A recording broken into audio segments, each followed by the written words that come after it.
अस्सलामुअलैकुम या अली सलवातुल्लाह अलैहि मदद। उम्मीद है तमाम मोमिनीन खैर आफियत से होंगे और दुआ है मालिक सबको अपने हिफ्ज़-ओ-मान में रखे। मोमिनीन, जैसे कि आप जानते हैं कि सोशल मीडिया पर, फेसबुक पर, व्हाट्सएप पर आपको ज़ाकिरीन की एक तस्वीर दिखाई देती है और इस तस्वीर के अंदर नासिर अब्बास नोतक, नजमुल हसन साहब, गुलाम रज़ा जफ़ा साहब, आलिम भट्टी साहब और अली रज़ा खोखर वगैरह दीगर ज़ाकिरीन आपको दिखाई देते हैं। किसके पास? मौलवी हाफिज़ बशीर नजफ़ी साहब के पास, जो कि एक असूली मौलवी है, तकलीदी मौलवी है। और इस तस्वीर के ऊपर आपने देखा होगा कि किसी को मुनाफे, किसी को कुछ, किसी को कुछ, किसने लान तान तो किसी ने क्या कुछ कहना शुरू किया हुआ है। आज की इस वीडियो के अंदर हम आपको बताएंगे कि आखिर इस तस्वीर की हकीकत क्या है, ये तस्वीर किसने बनाई, और दूसरा ज़ाकिरीन को कौन सी ज़रूरत महसूस हुई कि वो हाफिज़ बशीर नजफ़ी साहब के पास जाते हैं, और इसके बाद मौलवी बशीर नजफ़ी साहब उनके साथ कौन सा रवैया अख्तियार करते हैं। इंशाअल्लाह आज की वीडियो में हम आपको इसकी सारी हकीकत बताएंगे। तो मोमिन, सबसे पहली बात मैं आपकी खिदमत में अर्ज़ करना चाहूँगा कि कुछ तस्वीर में आपको आसिफ रज़ा अलवी साहब का नाम भी दिखाई देता है। यानी कुछ लोगों का कहना है कि इस तस्वीर के अंदर जो नीचे सर करके बैठा हुआ है वो आसिफ रज़ा अलवी साहब हैं, हालांकि अल्लामा आसिफ रज़ा अलवी साहब इस तस्वीर में बिल्कुल नहीं हैं। और दूसरी बात कि ज़ाकिरीन को इसकी ज़रूरत क्यों महसूस हुई, तो जब हमने ये सवाल पूछा ज़ाकिर अली रज़ा खोखर साहब से, तो उन्होंने इसका जवाब दिया कि आखिर वो क्यों कर हाफिज़ बशीर नजफ़ी साहब के पास जाते हैं। तो आइए ज़रा सबसे पहले उनका बयान सुनते हैं। अस्सलामुअलैकुम या अली अलैहिस्सलाम मदद जी। मलक महफूज साहब, अख्तर भाई, मलक मुहसन जो ये कह रहे हैं, मसला ये किबला हुआ था कि काफिले में से 9 ज़ायरीन जिनकी अप्रूवल मिस्टेकन थी और उन्हें एयरपोर्ट पे रोक लिया गया था, जिनमें से पीर सकलैन शाह ज़ाकिर जो हैं वो यहाँ पे ऐड हैं, साजिद शाह जी DI खान वाले, पीर हामिद शाह साहब इस्लामाबाद वाले, जंग डिस्ट्रिक्ट से 2 ख़वातीन, एक मुसव्विर शाह साहब हैं बेल से, 9 ज़ायरीन वो 4 दिन एयरपोर्ट पे फंसे रहे। चौथे दिन तक जब वो एयरपोर्ट से उन्हें किसी ने नहीं निकलने दिया तो कहा गया कि आप वफद की सूरत में जाएं, तो अगर ये लेटर दे देते हैं तो ज़ायरीन एयरपोर्ट से निकल के ज़ियारत कर लेंगे। तो इस किस्म की तनकीद और ये अल्फाज जो हैं ये हमें इल्म था जाते हुए भी कि हमें सुनने पड़ेंगे।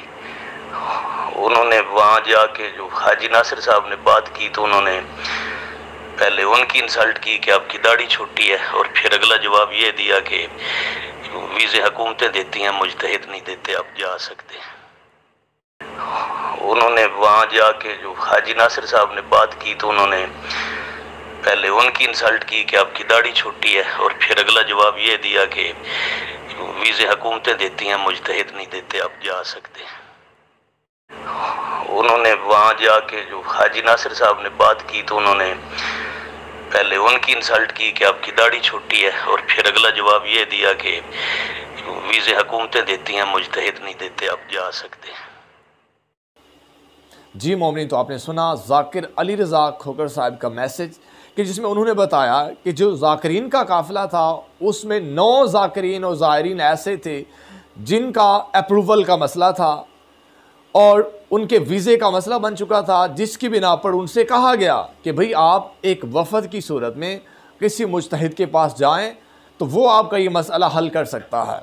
तो चूँकि बशीर नजफ़ी साहब पाकिस्तान के हैं तो इस बिना पर ये जो ज़ाकिरीन हैं ये उनके पास जाते हैं ताकि हमारे जो 9 ज़ाकिरीन और ज़ायरीन वहाँ पर मजबूर हैं एयरपोर्ट के ऊपर, उनका ये मसला हल किया जाए। तो जब ये उनके पास पहुँचते हैं तो वहाँ पर सबसे पहले हाफिज़ बशीर नजफ़ी साहब नासिर अब्बास नोतक से कहते हैं कि जनाब आपकी दाढ़ी नहीं है, और उनकी इंसल्ट करते हैं।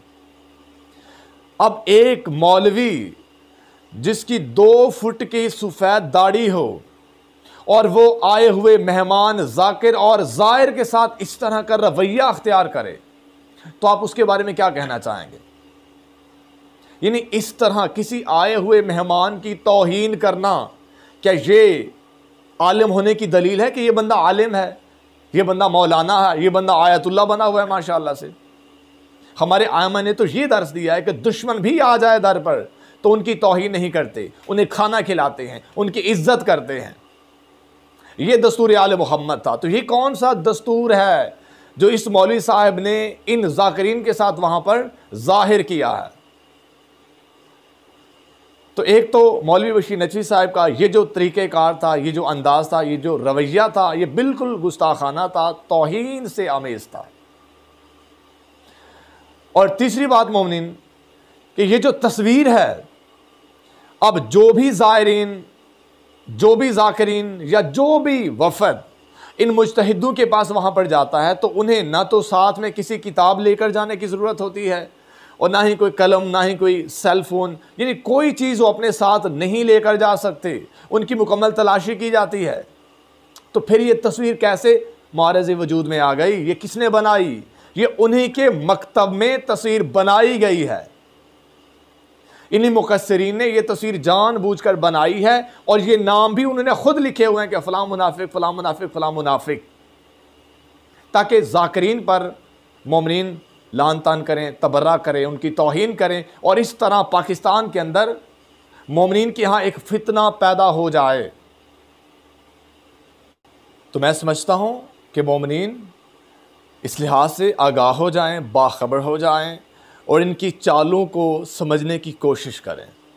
हर लिहाज से फितना फसाद इन्हीं मौलवी हजरात की जानब से रूनुमा होता है, पाकिस्तान में पहुँचता है। यहाँ पे लड़ाई झगड़े, यहाँ पे लान तान और तरह तरह के मसाइल पैदा होते हैं। तो ये थी सारी हकीकत इस तस्वीर की, जिसकी वजाहत ज़ाकिर अली रज़ा खोखर साहब ने भी कर दी है कि क्या वजह थी, क्यों कर वो वहाँ पर गए थे और फिर बिल आखिर उन्होंने क्या रवैया वहाँ पर किया था। तो खुदारा इन बातों को समझा जाए। जो भी मोमिन अहले विलायत है वो किसी न किसी मकाम पर आपकी तायीद कर रहा होता है, आपके अकायद का तहफ़्फ़ुज़ कर रहा होता है। तो इस लिहाज से उनका ख्याल किया जाए, उनके साथ मोहब्बत प्यार से पेश आया जाए और इन जो तनाज़ाई बातें हैं, जो घड़ी जाती हैं, जो बनाई जाती हैं, तो इन पर गौर व फिक्र की जाए कि बिल आखिर हमारा दुश्मन क्या करना चाह रहा है। कि जो विलायत वाले ज़ाकिरीन मोमिनीन आपस में इकट्ठे हैं तो इनके यहाँ एक फ़ितना पैदा हो जाए, ये आपस में लड़ लड़ के मर जाएं। लेकिन इंशाअल्लाह जब तक हम मौजूद हैं तो हम इनकी हर चाल को नाकाम करते रहेंगे। दुआ करता हूँ कि मोमिनीन मेरी इस वीडियो से खुश होंगे, राज़ी होंगे और उन्हें यह हकीकत जानकर बिलाशुबा दिली तस्कीन हासिल हुई होगी। और दुआ है मालिक सब मोमिनीन को अपने हिफ्ज़-ओ-मान में रखे। इंशाअल्लाह किसी और वीडियो के साथ मिलते हैं, तब तक के लिए इजाज़त। या अली मदद। इमाम ज़माना अलैहिस्सलाम वारिस।